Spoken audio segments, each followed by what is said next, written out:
Assalamualaikum warahmatullahi wabarakatuh. Hadirin yang saya hormati dan saya banggakan, puji syukur kita panjatkan kehadirat Allah Subhanahu wa ta'ala atas nikmat yang Ia berikan kepada kita. Salawat serta salam tetap kita tujukan kepada Nabi kita, Nabi Agung Muhammad sallallahu alaihi wasallam. Pada kesempatan ini saya akan menyampaikan pidato dengan tema memaknai pandemi dan ikhtiar menghadapi secara Islam.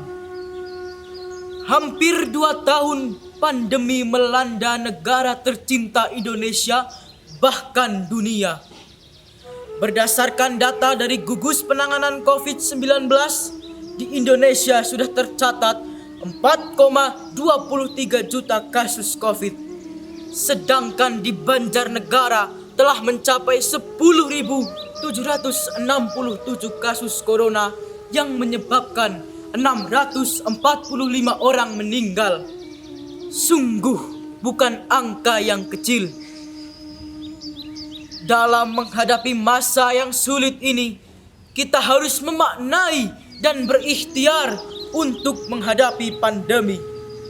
Semua musibah yang menimpa kita hanya atas izin dan kehendak Allah. Seperti pada firman Allah surat At-Taghabun ayat 11. A'udzu billahi minasyaitonir rajim. Bismillahirrahmanirrahim.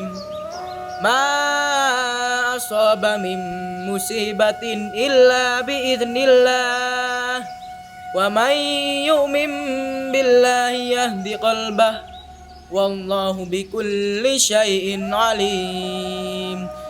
Dan tidak ada suatu musibah pun yang menimpa seseorang kecuali dengan izin Allah.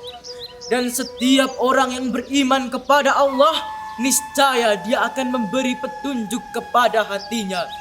Dan Allah mengetahui segala sesuatu. Hadirin yang dirahmati Allah, apakah kita hanya berdiam diri saja menghadapi situasi ini? Tentu tidak. Kita harus memaknai pandemi sebagai upaya untuk meningkatkan keimanan dan ketakwaan kepada Allah melalui berbagai cara. Pertama, mendekatkan diri kepada Allah. Kita harus lebih mendekatkan diri kepada Allah, banyak berdoa dan senantiasa meminta perlindungan kepada Allah supaya kita mendapat keselamatan selama musibah ini. Yang kedua, memperbanyak amal ibadah. Pandemi tentu membawa dampak yang luar biasa bagi seluruh lapisan masyarakat. Pabrik-pabrik tidak bisa beroperasi, petani dan peternak tidak bisa memasarkan hasilnya, dan pedagang tidak bisa berjualan. Bagi kita yang memiliki rezeki berlebih, mari kita ikut membantu mereka yang kekurangan dengan menggiatkan program Jumat Barokah ataupun Subuh Berkah. Yang ketiga, meningkatkan kesabaran. Bismillahirrahmanirrahim. Man sobara dhafira. Barang siapa bersabar, maka beruntunglah ia. Dari hadis tersebut, kita dapat memaknai pandemi sebagai jalan untuk tetap bersabar dikala terkena musibah.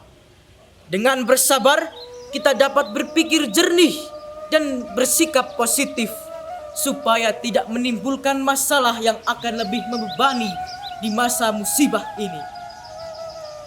Yang keempat, berikhtiar dalam menghadapi pandemi. Kita harus berusaha untuk melawan virus corona. Tanpa usaha, doa yang sudah kita panjatkan akan sia-sia. Apa yang harus kita lakukan?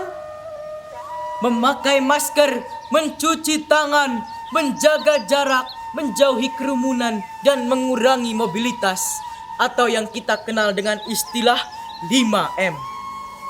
Jangan lupa, kita juga harus menjalankan program pemerintah, yaitu vaksinasi. Dengan vaksin, tubuh kita akan lebih kebal terhadap virus. Hadirin yang berbahagia, berdasarkan uraian di atas, kita dapat memaknai pandemi sebagai jalan untuk lebih mendekatkan diri kepada Allah, memperbanyak amal ibadah, meningkatkan kesabaran, dan senantiasa berikhtiar. Bismillahirrahmanirrahim. Innallaha la yughayyiru ma biqaumin hatta yughayyiru ma bi anfusihim. Sesungguhnya Allah tidak akan mengubah keadaan suatu kaum sebelum mereka mengubah keadaan diri mereka sendiri. Untuk itu, masyarakat Indonesia, terutama warga Banjarnegara, harus berupaya sekuat tenaga melawan virus COVID supaya kehidupan bisa berjalan lancar kembali. Demikian pidato yang dapat saya sampaikan. Mohon maaf atas segala kesalahan dan terima kasih atas segala perhatian. Sebelum saya tutup, akan saya sampaikan sebait pantun. Kita apresiasi Hari Jadiman dengan prestasi dan karya diri. Kita tingkatkan imun dan iman supaya pandemi segera lari. Sekian, wassalamualaikum warahmatullahi wabarakatuh.